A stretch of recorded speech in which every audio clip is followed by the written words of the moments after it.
5 minute کا مدرسہ اسلامی تاریخ۔ حلف الفضول۔ عرب میں ظلم و ستم اور چوری و ڈاکہ زنی عام تھی۔ لوگوں کے حقوق پامال کیے جاتے اور کمزوروں کا حق دبایا جاتا تھا۔ اس جرم میں عوام و خواص سبھی مبتلا تھے۔ اسی طرح کا ایک معاملہ مکہ مکرمہ میں بھی پیش آیا کہ ایک سردار نے باہر کے ایک تاجر سے سامان خریدا اور پوری قیمت نہیں دی۔ اس کے بعد مکہ مکرمہ کے چند نیک لوگوں نے عبداللہ بن جدعان کے مکان پر جمع ہو کر ظلم کا مقابلہ کرنے اور مظلوم کی مدد کرنے کا معاہدہ کیا۔ اس میں رسول اللہ صلی اللہ علیہ وسلم بھی شریک تھے اور اس وقت کم عمر تھے۔ ان لوگوں نے اس معاہدے کا نام حلف الفضول رکھا تھا۔ آپ صلی اللہ علیہ وسلم جب جوان ہوئے تو آپ نے دوبارہ قبیلے کے باحیثیت لوگوں کے سامنے ملک کی بدامنی، مسافروں اور کمزوروں پر ہونے والے ظلم و ستم کا حال بیان کر کے ان کو اصلاح پر آمادہ کیا۔ بالآخر ایک انجمن قائم ہو گئی اور بنو ہاشم، بنو عبد المطلب، بنو سعد، بنو زہرہ اور بنو تمیم کے لوگ اس میں شامل ہوئے، اور ہر ممبر نے ملک کی بدامنی دور کرنے، مسافروں کی حفاظت کرنے، غریبوں کی مدد کرنے اور ظالموں کو ظلم سے روکنے کا عہد کیا۔ اس معاہدے سے اللہ تعالیٰ کی مخلوق کو بہت فائدہ ہوا۔ حضور صلی اللہ علیہ وسلم نبوت کے زمانے میں بھی فرمایا کرتے تھے کہ اگر آج بھی کوئی اس معاہدے کے نام سے مجھے بلائے اور مدد طلب کرے تو ضرور اس کی مدد کروں گا۔ اللہ کی قدرت، بجلی کی کڑک۔ اللہ تعالیٰ بادلوں کے ذریعے بارش نازل کرتا ہے اور کبھی اس سے بجلی پیدا کرتا ہے جس کی آواز میں بڑی گرج اور سخت کڑک ہوتی ہے۔ اللہ تعالیٰ نے اس بجلی میں روشنی اور آواز پیدا کر کے اپنی قدرت سے روشنی میں اتنی تیز رفتاری پیدا کر دی کہ وہ زمین پر بجلی کی آواز سے پہلے پہنچ جاتی ہے۔ یقیناً ان بادلوں سے بارش اور بجلی کی گرج پیدا کرنا قدرت خداوندی کا زبردست نمونہ ہے۔ ایک فرض کے بارے میں مسافر نماز میں قصر کرے۔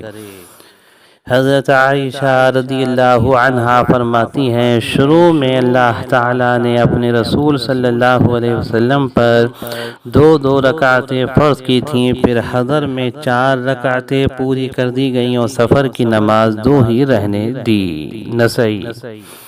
ایک سنت کے بارے میں 3 سانس میں پانی پینا۔ حضرت انس رضی اللہ عنہ سے روایت ہے کہ حضرت انس رضی اللہ عنہ پینے کے وقت 2 یا 3 سانس لیتے اور فرماتے رسول اللہ صلی اللہ علیہ وسلم بھی 3 مرتبہ سانس لیتے تھے۔ بخاری۔ ایک اہم عمل کی فضیلت، اپنے اہل و عیال پر خرچ کرنا۔ حضرت ابو ہریرہ رضی اللہ عنہ سے روایت ہے کہ رسول اللہ صلی اللہ علیہ وسلم نے فرمایا، ایک وہ دینار جسے تم نے اللہ کے راستے میں خرچ کیا اور ایک وہ دینار جسے تم نے کسی غلام کے آزاد کرنے میں خرچ کیا اور ایک وہ دینار جو تم نے کسی غریب کو صدقہ کیا اور ایک وہ دینار جو تم نے اپنے گھر والوں پر خرچ کیا، تو ان میں سے اس دینار کا اجر و ثواب سب سے زیادہ ہے جو تم نے اپنے اہل و عیال پر خرچ کیا۔ مسلم۔ ایک گناہ کے بارے میں اجنبی عورت سے ملنا۔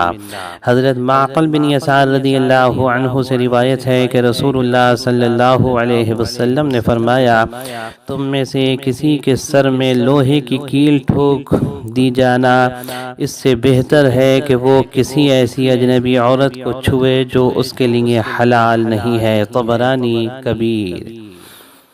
دنیا کے بارے میں موت اور مال کی کمی سے گھبرانا۔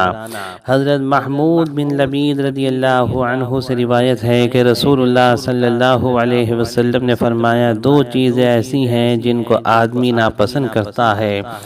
نمبر 1، وہ موت کو ناپسند کرتا ہے حالانکہ موت مومن کے لیے فتنے سے بہتر ہے۔ نمبر 2، وہ مال کی کمی کو ناپسند کرتا ہے حالانکہ مال کی کمی حساب کو بہت کم کرنے والی ہے۔ مسند احمد۔ آخرت کے بارے میں قیامت کا منظر۔ حضرت انس رضی اللہ عنہ سے روایت ہے کہ رسول اللہ صلی اللہ علیہ وسلم نے فرمایا، اگر آخرت کے ہولناک احوال کے متعلق تمہیں وہ سب معلوم ہو جائے جو مجھے معلوم ہے تو تمہارا ہنسنا بہت کم ہو جائے اور رونا بہت بڑھ جائے۔ بخاری۔ طب نبوی سے علاج، ہر بیماری کا علاج۔ حضرت جابر رضی اللہ عنہ سے روایت ہے، رسول اللہ صلی اللہ علیہ وسلم نے فرمایا، اللہ تعالیٰ نے ہر بیماری کے لیے دوا اتاری ہے۔ جب بیماری کو صحیح دوا پہنچ جاتی ہے تو اللہ تعالیٰ کے حکم سے بیماری ٹھیک ہو جاتی ہے۔ مسلم۔ قرآن کی نصیحت۔ قرآن میں اللہ تعالیٰ فرماتا ہے، اے آدم کی اولاد، تم ہر مسجد کی حاضری کے وقت اچھا لباس پہن لیا کرو اور کھاؤ پیو اور فضول خرچی مت کیا کرو۔ یاد رکھو اللہ تعالیٰ فضول خرچی کرنے والوں کو ناپسند کرتا ہے۔ سورہ اعراف آیت نمبر 31۔